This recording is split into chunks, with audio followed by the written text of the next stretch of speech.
Buenas noches, muy buenas noches. Muchas gracias por estar acá con nosotros de parte de la Filmoteca de la Universidad Católica.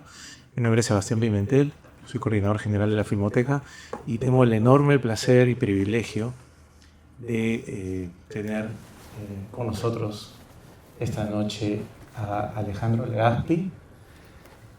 Él es director de la película que acaban de ver, Juliana. Un aplauso, por favor.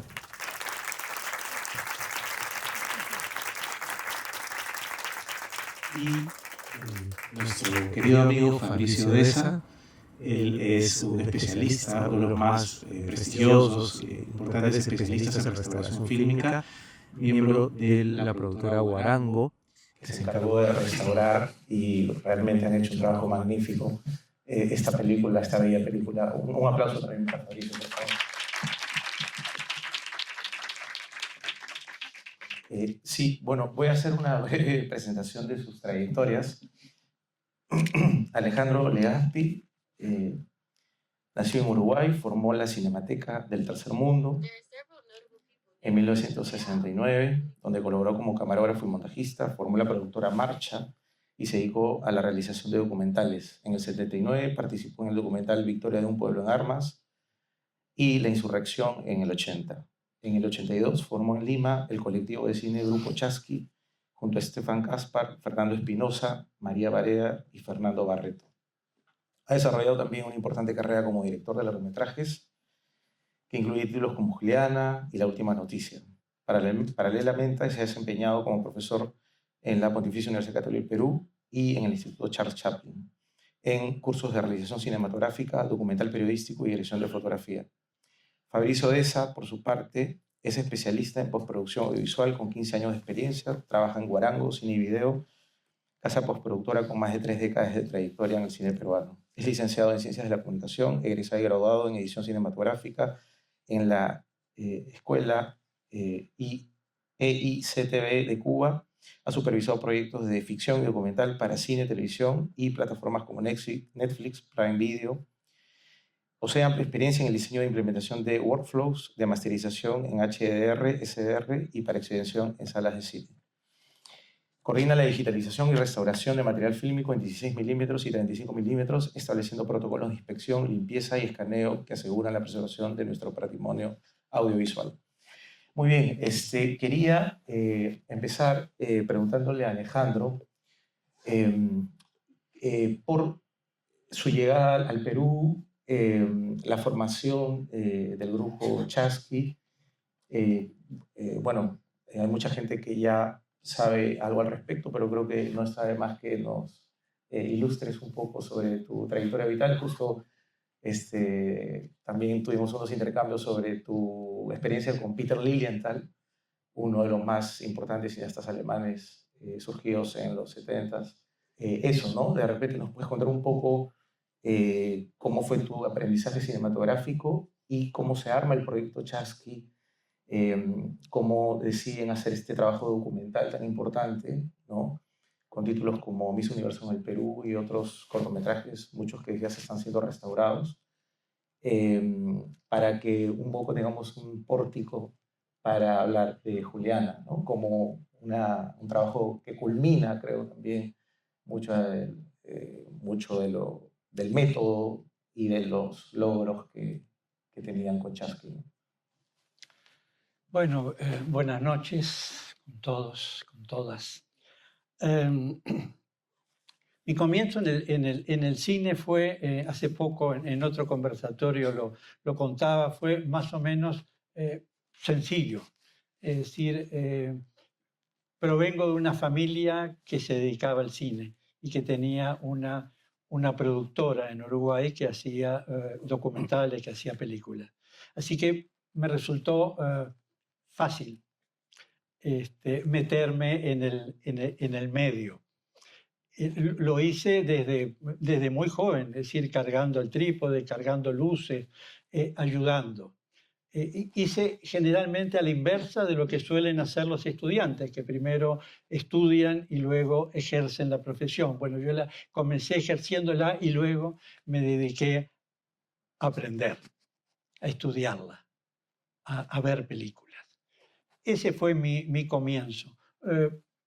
Trabajé en Uruguay, me metí en un grupo que en realidad después viéndolo en el tiempo se parecía mucho a lo que luego fue el grupo Chasqui. Era un grupo de cineastas que tenían es decir, ganas de hacer películas. Y en ese momento en Uruguay era una situación política complicada, así que las películas que hacíamos eran películas que tenían un contenido social y político, bueno, que en su momento, cuando vino la dictadura, no sé si ustedes son todos muy jóvenes, pero bueno, hubieron muchas dictaduras en los años 70 en América Latina. Bueno, a Uruguay también le tocó y las películas que hacíamos no les gustaba a los militares, así que tuve que salir del Uruguay.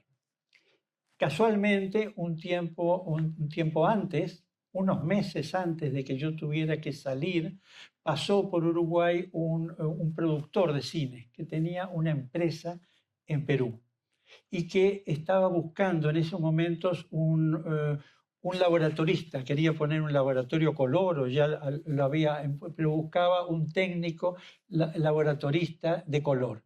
Y fue a Uruguay a ver uno que existía y que era amigo nuestro, y lo invitó a venir al Perú. Y ya de paso, como éramos un grupo, invitó a más personas, diciendo que en el Perú acababa de salir, un año antes, una ley de cine y que había mucha efervescencia, que había muchas posibilidades de trabajar en cine. Así que eso me quedó dando vueltas en la cabeza y cuando unos meses después necesité salir de Uruguay, me acordé de este señor que se llamaba García Burgos y que María, por supuesto, lo conoce. María fue la primera persona que yo conocí en el Perú, porque trabajaba en esa empresa cuando llegué. María me recibió. Vamos a invitar a María, por favor, a que te sientes con nosotros, por favor. No es posible que no estés con nosotros, María. Así que con María tengo una foto en la puerta de esa empresa que se llamaba Nova. María muy jovencita y yo todavía con el pelo un poco negro. Bueno, me fui adaptando al Perú, empecé a trabajar efectivamente en cine, haciendo documentales, después fui corresponsal de una agencia inglesa de noticias y después, bueno, tuve la posibilidad de ir a Nicaragua a trabajar, también trabajé en Avisa a los Compañeros como director de fotografía. Y finalmente ya de regreso a Nicaragua, esa experiencia que tú contabas con Peter Lilien, que es un director de cine del nuevo cine alemán que estaba surgiendo, donde está Fassbinder y todos los grandes alemanes. Peter Lilienthal era uno de ellos. Me dio mucho placer trabajar con él, fui su asistente de dirección, hice la segunda cámara, con Michael Ballhaus, que era un director de fotografía espléndido, que luego fue director de fotografía de Scorsese y que ganó un Oscar. Bueno, de regreso a Perú, fue que formamos con las personas que tú citaste hace un rato, el grupo Chasqui.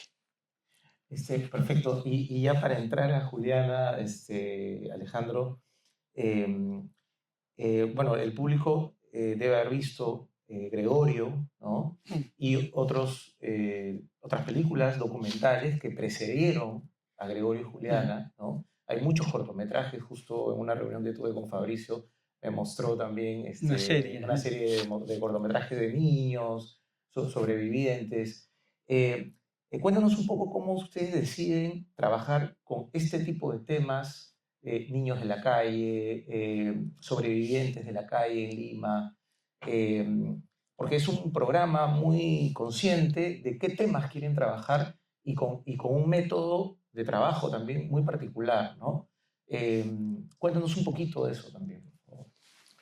Bueno, es decir, yo recién les contaba de que esa cinemateca en la cual formé en Uruguay, después se parecía mucho al grupo Chasqui. Y entre las coincidencias estaba eso, las temáticas que me interesaban y que le interesaban a las personas con las cuales yo me juntaba para trabajar. Y eso fue la verdad, una serie de coincidencias.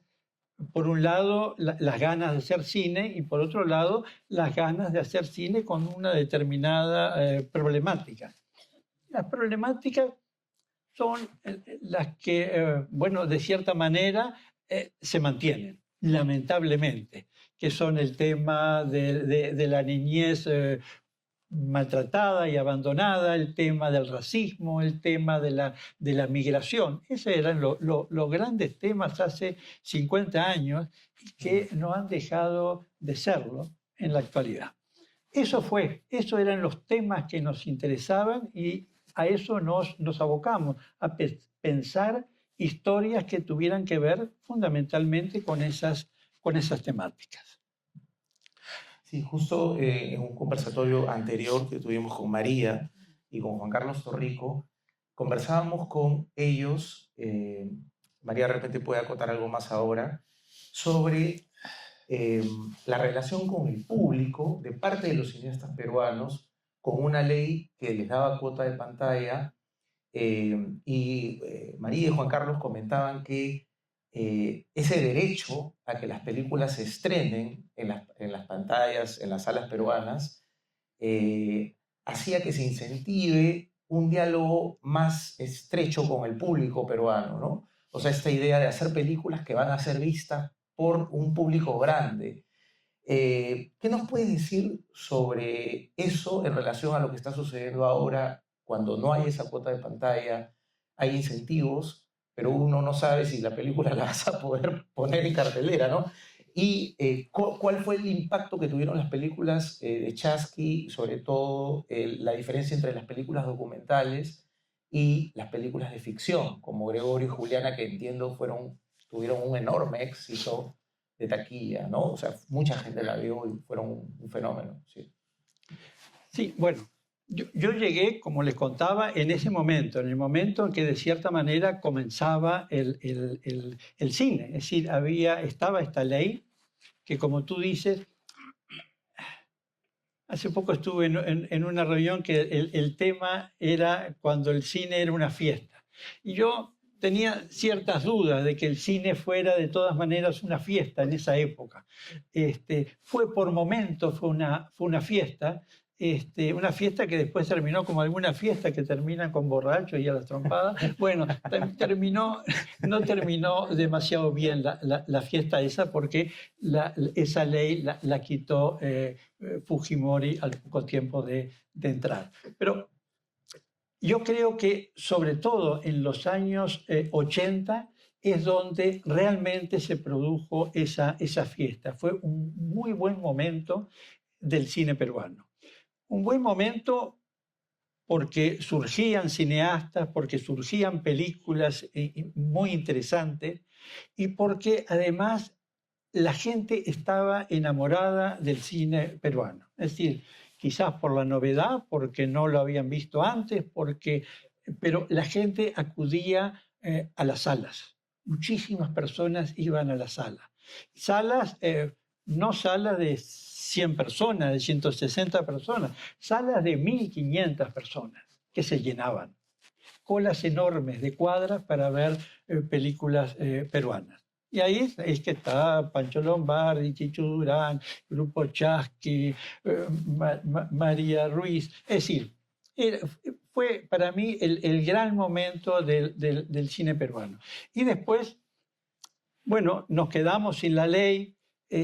Ahí estaba el tema de Sendero Luminoso, los apagones en Lima, la gente no salía, la gente no iba al cine, las salas iban decayendo en calidad, en cantidad de espectadores, y el cine se fue lentamente muriendo, al igual que las salas de cine. Esas salas de 1.500 espectadores pues dejaron de existir.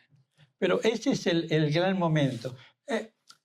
esa ley tenía la ventaja, como tú contaste recién, de que obligaban a los cines a pasar las películas. Y si las películas tenían éxito, esas películas pasaban a la siguiente semana y a la siguiente semana y a la siguiente semana. Había la certeza que si tu película pues gustaba a la gente, esa película iba a estar en la sala.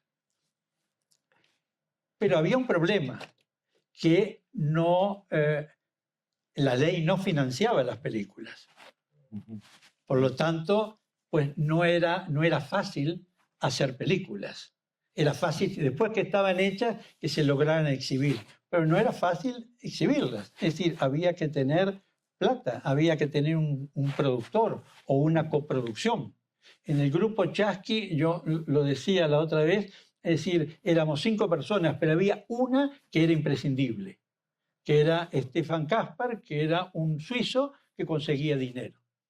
Era como la gallina de los huevos de oro, es decir, conseguía dinero, cosa que ninguno de los otros 4 conseguíamos. Así que él era imprescindible, los demás podíamos ser cambiados. Ese para mí fue el punto débil, el talón de Aquiles de esa ley. Y la de esta, que sí te da dinero si es que uno gana el concurso, pues después uno muestra su película a los amigos, a la mamá, a los hermanos, a la familia. Porque las salas no la pasan o la pasan unos pocos días o a los horarios que se le da la gana, etcétera, etcétera. Así que nunca estamos del todo bien, ¿no? Siempre es una mesa que tiene una pata coja y que no tiene estabilidad del todo. Me excedí. No, pero está perfecto, está perfecto. Vamos a romper los límites del tiempo porque tenemos 3 invitados magníficos. Alejandro, y ya esta última pregunta para luego pasar a Fabricio. ¿A ustedes, al Grupo Chasqui, les sorprendió el enorme éxito de taquilla de Gregorio y Juliana? ¿Fue algo que ustedes intuían iba a suceder en términos de acogida popular, de atención masiva? A ver, no. Es decir, a mí me sorprendió, quiero decir, sí, a mí me sorprendió muchísimo. Creo que nos sorprendió a todos. Es decir, terminamos la película, vimos la película, comentamos entre nosotros, nos convencía. Estoy hablando de Gregorio, la que antecede a la Juliana que ustedes han visto. Y nada, había que exhibirla. Yo tuve en cierto momento, algo me dijo que podía funcionar. Me acuerdo que pegábamos los afiches, íbamos a distintos lugares, le pedíamos permiso para poner los afiches. Y el afiche de Gregorio, no sé si ustedes lo vieron, es un dibujo de un chico, un indiecito. ¿Sí? Y entonces me acuerdo que una vez entré a un lugar, pedí para poner, me dijeron que sí, lo pegué, y enseguida uno dijo, ¡oh! ¡Oye, Gregorio! Y empezaron a llamarse. Este es Gregorio, igualito, igualito, igualito. Y sí, el igualito, igualito, igualito. Entonces, ahí pensé que eso podía pegar, que ese niño, de cierta manera, iba a representar a miles de peruanos que venían del campo a la ciudad. Es decir, los Gregorios. Y los Gregorios, eso quedó. Luego de la exhibición y del éxito, a los niños en la calle le decían los Gregorios. Así que eso fue ya con Juliana, digamos que estábamos acostumbrados al éxito.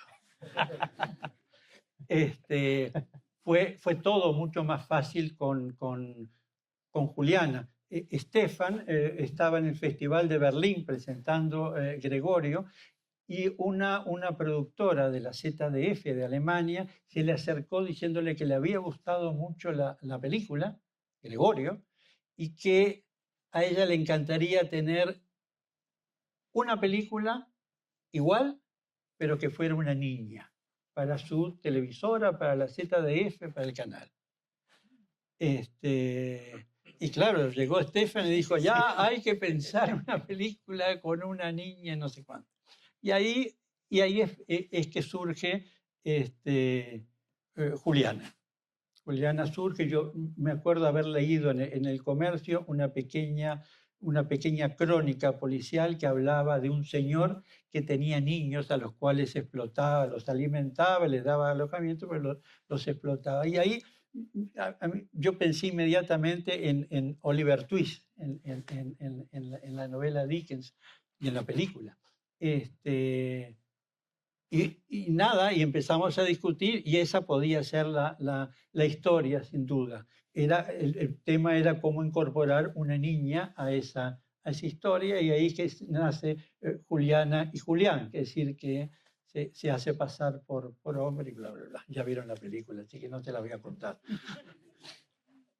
Muchas gracias, Alejandro. Ahora, bueno, ya que nos has hablado de un poco la formación de la película y el éxito de Juliana, y yo dije, no, vamos a hacer una breve biografía de la película y tiene que ver también con el problema de que una vez que tuvo este éxito tan grande, pasa el tiempo y es el problema de la preservación de las películas, ¿no? Yo recuerdo haber visto Julián en una copia en soporte magnético pésima, Deplorable. deplorable, Sí, muy mala, sí. y que no está muy lejos de una restauración magnífica como la que hemos visto ahora, ¿no? Es como ver la película en todo su esplendor y la experiencia cinematográfica se enriquece muchísimo, ¿no? Entonces, esto no ha pasado solo con Juliana, ha pasado con un montón de películas peruanas, ¿no? Todas las películas. Hasta el punto que prácticamente nuestro patrimonio cinematográfico, nuestra tradición peruana cinematográfica, mucha gente pensaba que no existía, no había un cine peruano, ¿no? Entonces, ese es el punto tan crítico, tan importante, la preservación y la restauración, y felizmente la tecnología digital pudo un poco resucitar estas películas peruanas tan importantes. Por eso quería preguntarle a Fabricio, tú Fabricio que eres un especialista en restauración, de la productora Guarango, que fue la que se encargó del trabajo de restauración, de digitalización y restauración de Juliana. Cuéntanos cómo fue este gran trabajo de restauración de la película. Realmente es un trabajo que yo no soy un experto, pero dentro de mis limitaciones veo que es un trabajo magnífico. Sí, buenas noches. Gracias a la Filmoteca y al Centro Cultural de la PUC por darnos este espacio para poder explicar un poco el proceso de restauración de Juliana. Para hacer un poco de contexto también estaría bueno decir que Guarango nace del grupo Chasqui, o sea, de hecho los fundadores son Tito Cabellos, Marino León, que es el protagonista de Gregorio, y Estefan Caspar, el productor de Gregorio y Julián. Entonces hay de alguna manera primero afinidad y luego agradecimiento por lo que ha significado el grupo Chasqui en cine peruano, no solo en el cine peruano, digamos, sino también a nivel un poco más personal y profesional, ¿no? Dicho esto como preámbulo, Tito Cabellos empezó a hacer como la búsqueda de Gregorio y Juliana cuando el Estado empezó a financiar los proyectos de preservación. De hecho, el primer concurso de preservación se presenta a Guarango con Gregorio y Juliana para la restauración.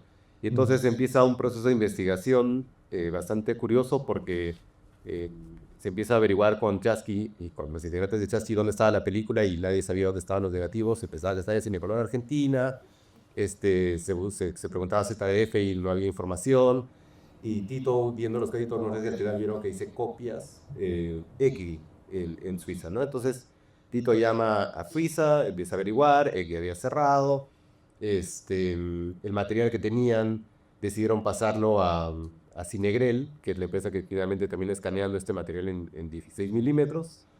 Y Cinegrel, cuando se mueve de un espacio grande a uno más pequeño, porque hubo un momento en el que el fílmico se redujo completamente por lo digital, termina preguntando a los productores si se querían llevar copias y bueno, nadie reclamó Gregorio y Juliana y terminaron mandando ese material a la Cinemateca Suiza. ¿Te refieres a los negativos? A los negativos de la película. ¿Realmente puedes ilustrar un poco al público que no es especialista cuál es la importancia de encontrar el negativo de una película? Con el negativo y no con la copia, ¿no? Hablando un poco de lo que decía Alejandro, que siempre tenemos una pata coja, en general, digamos, una regla ética de la preservación es que uno debería hacer la restauración de una película partiendo de la mejor copia posible. En este caso, los negativos de cámara deberíamos ser lo ideal. A ver, en el proceso de María los puede ilustrar un poco más. Se hace primero un negativo, luego se hace un positivo o un interpositivo, luego se hace un internegativo, cuando ya la película es un poco más completa. y luego se hace una copia positiva de exhibición que se junta la imagen y el audio, digamos, para decirlo rápido, y esa es la copia que terminábamos viendo en la sala de cine, ¿no? Entonces se consigue un internegativo de la película, que digamos es justo lo que mencionaba, ¿no? La regla ética, digamos, de hacer la restauración de una película debería salir de las mejores copias, entonces debería ser un internegativo o un interpositivo.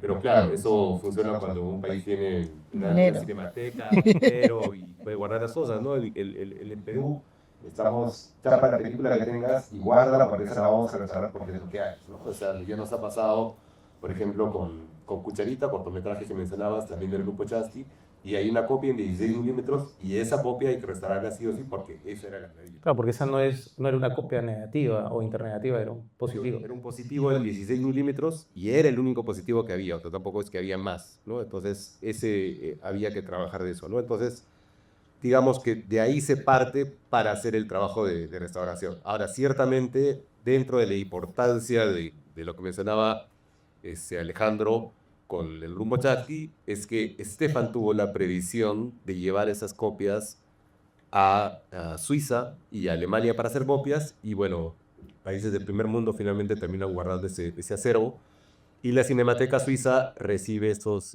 rollitos, que eran más o menos 10 rollos de la película. No sé si han visto que hay varios peguitas negro como escenas.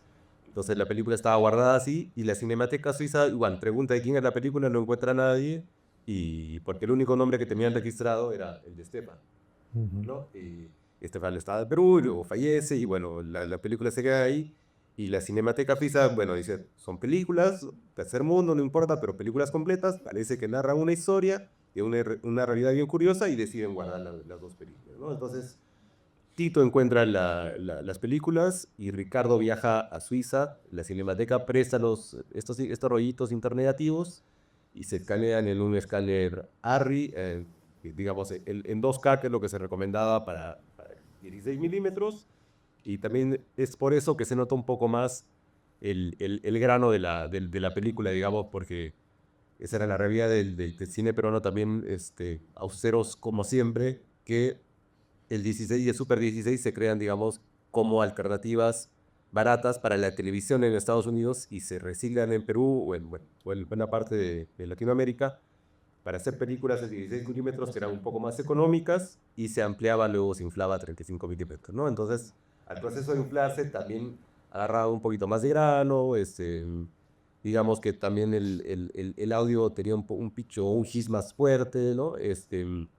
Y digamos, con ese material que se termina recuperando y se termina escaneando en Suiza, se hace la restauración de Juliana en Perú, que entre Gregorio y Juliana deben ser las 2 primeras películas que se restauraron en Perú, y que también es importante reconocer que si no fuera por el estímulo económico del Estado, no tendríamos esta corriente que ahora nos permite celebrar actividades como esta.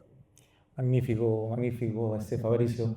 Nos has ilustrado muy bien. Ahora quería preguntarle a María una pregunta muy importante, porque, como decía Alejandro, María es cineasta, directora, productora, ha trabajado con muchos directores y justo hablábamos de su participación en Maruja en el Infierno como productora, ¿no? Asistente de producción, y bueno, ha sido productora del Rey, de Juan Carlos Torrico y muchas otras películas, y bueno, también es directora de Asia, hacia el culo del mundo, de Juan Carlos Torrico, y bueno, es directora de un excelente cortometraje, Momentos, que también se ha restaurado hace poco. Pero yo le quería preguntar a María por la experiencia de ser una cineasta de esta generación, la generación de los 80, que surge en los 80, y que luego se convierte en restauradora de estas películas que parecía que se estaban perdiendo, ¿no? Cuéntanos un poco, María, de esa experiencia de hacer cine y luego restaurarlo, ¿no? Claro. Buenas noches. Sí, yo soy una mujer con suerte, porque yo no había elegido la profesión de cineasta, ni de productora ni restauradora. Caí de suerte en un laboratorio de sonido, y eso provocó que yo conociera a otras personas que estaban interesadas en mejorar los trabajos del sonido. Llegué a Nova para hacer sonido, y resulta que Nova era un laboratorio que se estaba creando con la ley 1937. y era allí que se necesitaba laboratoristas para blanco y negro, para color. Entonces allí llega todo el Perú prácticamente a procesar las películas, y yo estaba allí. Tuve la suerte de conocer a 99% de cineastas de la década del 80, del 90, ahora son mis compañeros en años, y todo fue pasándose como un proceso de premiación por haber dejado una profesión que me gustaba mucho, que era la biología.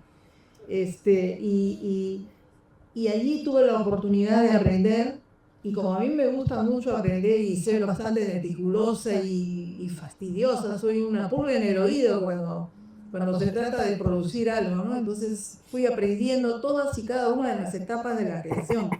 Fue en Nova, y terminé ya haciendo una empresa después de pasar por una empresa que se llamaba Perú Cines, donde me contrataron como productora.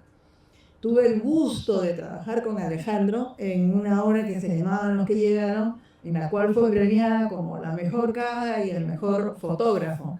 No sé si te recuerdas, pero tuvimos ese trabajo, hicimos también algunos cotos en blanco y negro, y este trabajo de haberme dedicado muchos años al área de producción y a la edición me permitió con mucha facilidad pasar a la restauración, porque yo en Nova no solamente en algunos momentos editaba, en otros producía, en otros estaba viendo el sonido, en otros me metía al laboratorio. Entonces tuve la oportunidad de conocer todos los materiales y las fórmulas químicas que se utilizaban para el laboratorio. Entonces, de tantos años trabajando en edición, por ejemplo, conocía los soportes, las películas, los magnéticos, la cinta de un cuarto, todo lo que se utilizaba, y me resultó muy fácil pasar al proceso de restauración. Cuando me invitaron a conocer en qué consistía restauración, lo que necesitaba era muy poco, conocer a gente que tenía la práctica y la experiencia, y compartíamos la experiencia en la cual yo también aprendía y practicaba, porque restauración precisa todo lo contrario de lo que es la producción. En la producción todo es para ayer, en la restauración todo es con mucha calma. Todo es bastante lento porque hay que ir restaurando fotogramas, bordes, haciendo fichas, y uno va, digamos, con mucha atención y observación y meticulosidad, arreglando los fotogramas de las películas, sobre todo aquello que mencionó, copias, porque aquí en Perú lo que se restaura en su mayoría son copias de exhibición, copias que han pasado por la ley 19327, que consistía que durante 18 meses una película iba a nivel nacional. Imagínense cómo llegaba esa copia: partida, quebrada, rotosa, decolorada, rayada, con hongo, con cera. Era una desgracia, ¿no? Le faltaba fotogramas. Entonces, una película de 10 minutos llegaba a 7 al final, ¿no? Entonces, lo que hacemos ahora para restaurar es tratamos de recuperar 2 o 3 de la misma copia, canibalizamos y hacemos de las 3 una, ¿no? Eso es lo que estamos haciendo, los que podemos hacer, y los que tienen una sola copia, bueno, allí se queda, ¿no? Entonces, la posibilidad de haber trabajado en Nova es lo que me dio a mí digamos, lo que soy ahora, ¿no? A Nova le debo, como muchos cineastas también le deben, todo el conocimiento y toda la técnica que han aprendido. Allí aprendí a cortar negativo, lo que me facilitó más aún todavía el paso a la restauración. Claro, estando en la PUC, trabajando en Filmoteca, me mandaron a capacitarme a 4 sitios, y gracias a Dios no solo me capacité, sino también compartí conocimientos, porque restauración no es solamente el hecho de preservar, de conservar y de restaurar físicamente en las películas, sino también consiste en tener un sentido de creación y de paciencia y de artesanía, porque prácticamente es artesanal lo que uno hace, ¿no? Comienza a reparar poco a poco. Me dio toda esa facilidad la universidad, dándome esos viajes para poder aprender, y ahora estoy encantada de poder transmitirlos, ¿no? Yo también ahora enseño de restauración. Me gustaría mucho que las personas también cuiden sus materiales para que lleguen a algún momento a la filmoteca o una cinemateca que el país necesita para ser guardados esos materiales. Esos materiales son la memoria del país. Muchísimas gracias. Toda una clase, María, para esto tengo que decir que tenemos el privilegio de tener a María en la Filmoteca de la Universidad Católica. Alejandro, una pregunta precisamente sobre la restauración.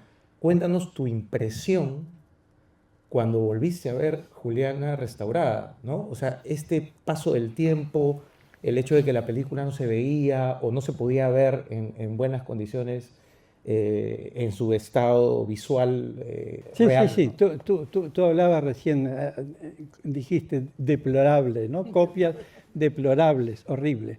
Yo ahora venía pensando mientras venía para acá y me acordé de un cuento de Ray Bradbury que viene al caso. Lo voy a resumir, no se asusten. Se trata de un hombre que tiene una casa en la playa. Está en su casa, la playa es en invierno, no hay un alma. Y el tipo está en la tarde mirando la nada y de pronto ve lejos un señor que está con un palito haciendo un dibujo en la arena. La única persona que hay, lejísimo. Le da curiosidad y entonces sale de su casa y camina para acercarse un poco a ver qué hace ese tipo. Y se sube a una duna y de ahí lo ve, y cuando lo ve se da cuenta que el tipo ese que estaba dibujando era Pablo Picasso. Entonces queda fascinado mirando a Picasso pintar, dibujar. Picasso termina de dibujar, se queda mirando la obra y se va. Se va caminando. Y él, claro, corre y se queda frente a un Picasso. Tiene un Picasso ahí en la playa. Su Picasso. Pero de pronto se da cuenta que la marea empieza a subir. Y entonces se da cuenta que el Picasso corre riesgos. Y entonces se empieza a enloquecer y a poner cosas para tratar de frenar las olas. Pero ya es el final de la tarde, ya viene la noche y él empieza a sentir las olas que avanzan, se va a su casa y a la mañana siguiente va a la playa y ya no hay nada. Esa es un poco la sensación que uno tiene, salvando las distancias, claro, con Picasso, de una obra que se va perdiendo. A mí me han invitado muchas veces en estos últimos años a ver, pasaban esas copias deplorables en algún cineclub y yo no buscaba una excusa para no ir, porque sufría, porque ya no eran las películas que habíamos hecho, ya no era el color, ya no era, es decir, estaba llena de rayas, el sonido no era, es decir, nada era. Hasta que finalmente vino esta posibilidad de cómo frenar la ola al cuadro de Picasso, que en mi caso fue Huarango y el trabajo que hicieron. Y nuevamente, es decir, yo pude volver a encontrarme con las películas que yo daba ya por perdidas, porque pasaron de los 35 milímetros que se daba al cine, pasaron, no sé, pues a Umatic, a VHS, a no sé qué formatos, y claro, en cada uno de esos pasos las películas se iban deteriorando y prácticamente desapareciendo. Bueno, es una experiencia de ser realmente terrible. No sé cómo has sobrevivido a ver tu obra, a tanto dolor. Realmente, por eso yo estoy muy contento realmente de tener la posibilidad de invitar a los cineastas a ver sus películas resucitadas prácticamente, ¿no? Es realmente increíble y para los peruanos es recuperar nuestra tradición cinematográfica, ¿no? Fabricio, cuéntanos un poco sobre... ya se culminó la restauración de toda la obra de Chasqui, porque son bastantes cortometrajes, mediometrajes. Cuéntanos un poco cómo va ese proceso de restauración de la obra de Chasqui. Sí, mira, estamos, primero, todos los procesos de las obras que hemos hecho de restauración de Chasqui las ha supervisado Alejandro, siempre alguien del equipo del grupo Chasqui, que también es como una regla básica de, digamos, de la preservación, que alguien del equipo creativo pueda dar el ok, Claro. y que dependiendo si es una copia negativa o es un positivo de exhibición, el trabajo que se hace es un poco más, por decirlo, un poco más exhaustivo. Si este es un negativo, por ejemplo, porque puedes trabajar un poco más el color, pero si es una copia de exhibición que ya tiene la impresión creativa, entonces solamente habría que recuperar el color, ¿no? Entonces, digamos que eso siempre se ha ido conversando desde el punto de vista de la curaduría que le hace Guarango, pero con el respaldo completamente de la aprobación de Chasqui, ¿no? Entonces, se ha restaurado Gregorio, Juliana, Caminos de Liberación, Hizo Universo del Perú y Retratos de Sobrevivencia.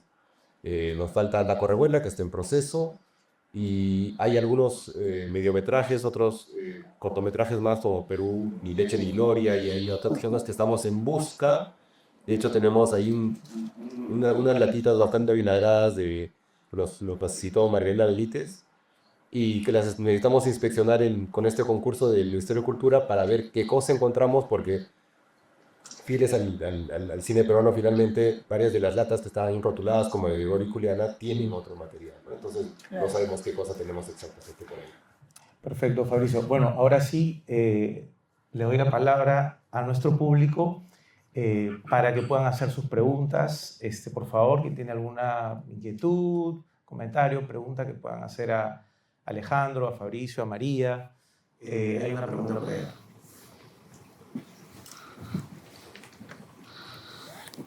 Hola, buenas noches.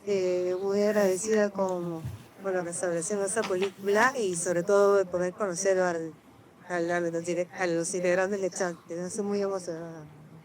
Quería saber cómo fue el tema del casting con los niños, porque me imagino que eso ya lo han conversado antes, pero es la primera vez que lo escucho a Alejandro, ¿no? Muchas gracias. Sí, el tema de casting, quiere decir, no había, por lo menos en esa época, en esos momentos, no había niños actores. Tampoco queríamos niños actores, queríamos personajes que se parecieran mucho a los personas que se parecieran mucho a los personajes que habíamos creado. Así que el tema era dónde encontrar estos niños. Y yo había hecho un cortometraje que se llamaba Encuentro de Hombrecitos, y para ese documental, que es la historia de dos niños que viven en un cerro, me habían dado el dato de un cura francés, Mauricio Audibert, y que él trabajaba con niños de la calle.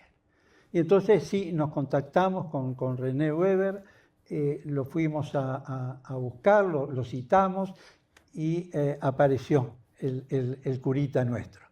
Y nada, un tipo formidable, que además era fotógrafo, le gustaba mucho la fotografía, y que fue en un comienzo bastante reacio a dar los nombres y a presentar a los niños. Temía que fueran utilizados o mal utilizados. Es decir, hubo que conversar bastante con Mauricio y convencerlos de cuál era nuestro propósito. Entonces ahí surgen esos dos niños, y cuando poco tiempo después, cuando hicimos Juliana, acudimos de nuevo a Mauricio, y él nos fue trayendo estos chicos. Y el casting fue entre varios, es decir, viendo cuáles nos convencían más, cuáles se adaptaban más a la historia. Fue un trabajo muy lindo, es decir, encontrar a ellos, y después los ubicamos en una casa durante 2-3 meses, todos juntos, para que se conocieran, para poder trabajar con ellos, para modificar el guión en función a sus vivencias y a lo que ellos pensaban. Los llevamos al cine, es decir, la mayoría nunca habían ido a una sala de cine. Le contábamos qué cosa es el cine, y fuimos creando una relación de afecto, fundamentalmente. Muchísimas gracias, qué bonita, bueno, historia, realmente da como para que sigamos hablando mucho más, pero nos gana el tiempo. No sé si hay otra pregunta. Ahí sí, ahí veo también el chico. Sí. Hola, ¿qué tal? Mi pregunta va relacionada a los temas que trabaja Juliana. Si es que vieron los temas que trabajaron con Gregorio y Juliana, dejaron un legado también en lo que podríamos llamar colecta pública o sensación del público también respecto a lo que es la niñez en desprotección. Sí, bueno, en esa historia, es decir, en la historia que ustedes acaban de ver, ha quedado un poco la idea de una película de niños de la calle, pero en el fondo, es decir, hay varios temas ahí que se tocan, ¿no? Uno es el tema de la mujer. Es decir, la madre de Juliana es un personaje que vive con un tipo deplorable. Y ella no se anima a dejar esa relación porque es su segunda relación y teme quedarse sola. Ese es un tema que está en la película y que Juliana en cierto momento le dice, ¿por qué no lo dejas? ¿Por qué no lo dejas? Ese era para mí el gran tema de la película. Y después, claro, también bueno, esta niña que se revela que se disfraza de hombre, pero finalmente se quita esa vestimenta de hombre y pasa de ser Juliana a Juliana. Ese es el tema de la película y creo que tuvo su aceptación, primero porque creo que es una película entretenida y luego porque en ella hay varios mensajes que se pueden leer y que se pueden encontrar, ¿no? Muchas gracias, Alejandro. ¿Alguna otra? Ah, sí, hay una pregunta por allá. Hola, ¿qué tal? Buenas noches.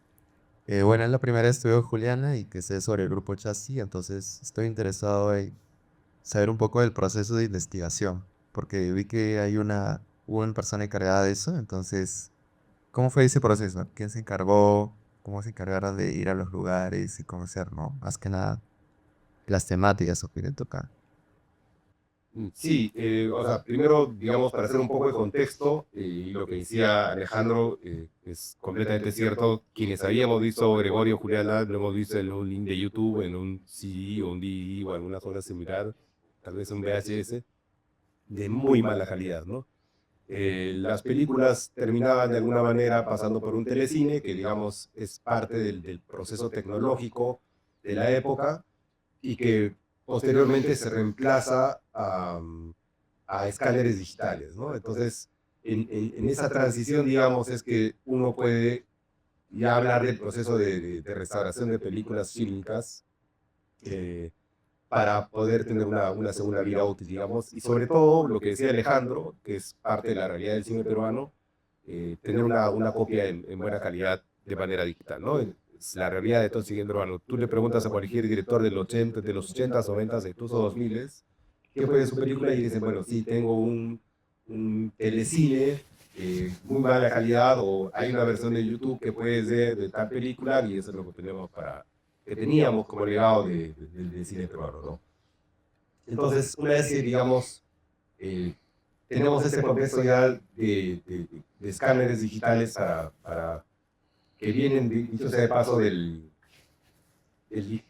intermedio digital que se empieza a utilizar en Hollywood para hacer efectos especiales. Es decir, la gente todavía filmaba en 35 milímetros, necesitaba digitalizar ese material para hacer efectos especiales y luego volver a imprimirlos a las películas. Entonces, ahí es que empieza, digamos, como propiamente el paso de la restauración de películas, ¿no? Entonces, como decía Tito Cabellos, el fundador de Guarango y director de Guarango, él empieza a averiguar dónde estaban las copias de Gregorio y Juliana, porque es un poco así, o sea, qué cosa hay, qué cosa es lo que tenemos, dónde está, no sabemos, y bueno, empieza a buscar, y como les decía, en los créditos que aparecen en la película de Juliana en YouTube, que ahorita sea de paso, si uno mira, es lo que Alejandro decía, hay de todas las calidades posibles, de la menos mala a la peor, y con distintos créditos.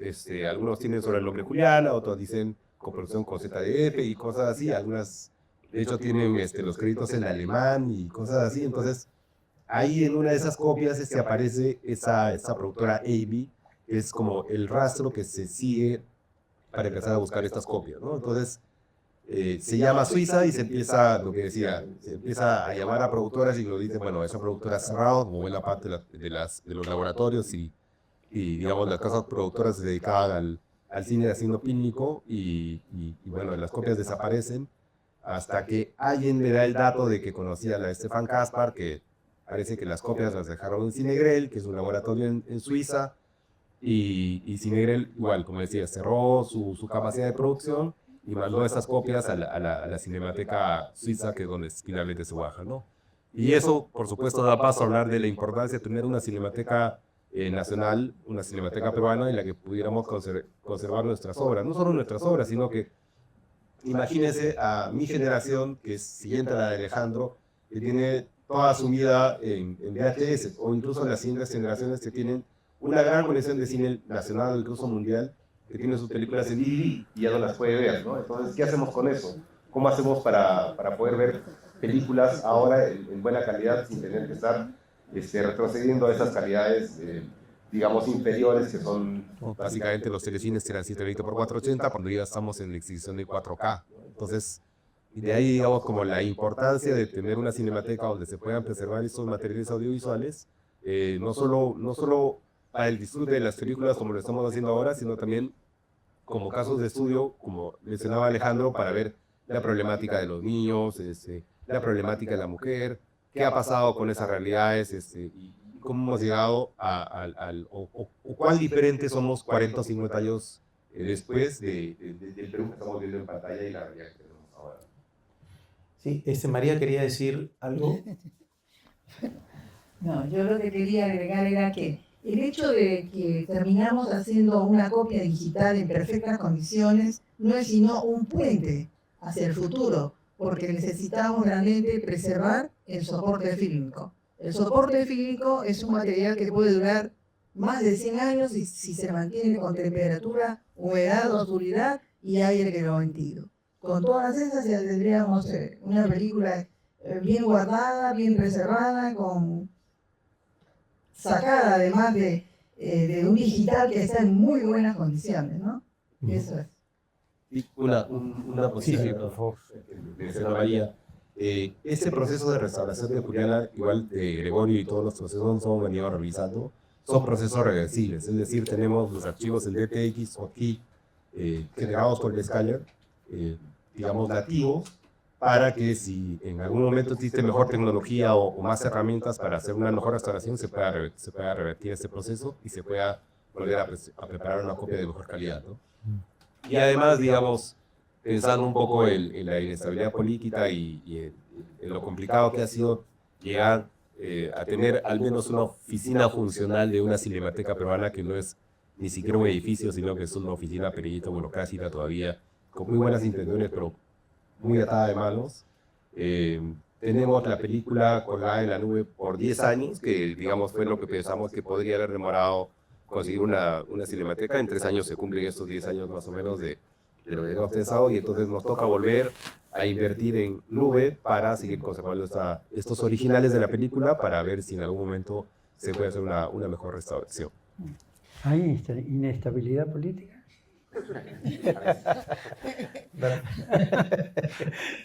Parece que sí. ¿Tú creo que tu pregunta iba sobre la investigación en torno a la restauración o sobre el método de trabajo para hacer la película? Sí, creo que también está preguntando Alejandro cómo investigaban, por ejemplo, para hacer Gregorio o para hacer Juliana, ¿no? ¿Había un trabajo previo de investigación en una realidad concreta? Sí, bueno, en el caso de Julián, es decir, de Juliana, es una historia creada por nosotros. A partir de esa historia creada por nosotros, la historia, uno empieza a investigar para ver, es decir, eso que yo contaba de estar con los niños en una casa durante meses, esa en realidad es parte de la investigación. es saber cómo se comunican, cómo hablan, cómo dicen, cómo modificar los diálogos, modificar la historia, modificar, es decir, a partir de la investigación del contacto con ellos. Esa es la investigación que tiene concretamente la película Juliana. Primero es una historia, primero se crea una historia y a partir de ella y conseguir el casting, conseguir estos niños diciendo, bueno, ahora vamos a conversar con ellos y vamos a ver cuánto debemos modificar nuestra historia. Esa fue un poco la ruta, una ruta, digamos, un poco a la inversa de lo que normalmente se hace, ¿no? Muchas gracias, Alejandro. Y ahora sí, el tiempo nos ha ganado. Una pena, yo siempre me quedo sí, con la gana de seguir. Pero bueno, les agradezco muchísimo a todos. Les pido un aplauso a nuestros invitados, por favor. Muchas gracias, muchas gracias. Gracias por estar acá. Y les recuerdo que nuestro ciclo de cine peruano de la década del 80 continúa todavía hasta el 29 de octubre. Tenemos 7 películas magníficas y va a haber también otra función de Juliana. Así que tienen los programas acá y los invito a seguir asistiendo. Muchas gracias. Muchas gracias. Gracias. Salió bonito. Muchas gracias, Alejandro. No. Muchas gracias. Magnífico. Magnífica conversación. Gracias, Fabricio. Gracias, lo máximo. Sí, sí, sí. Aprender un poco. Privilegio.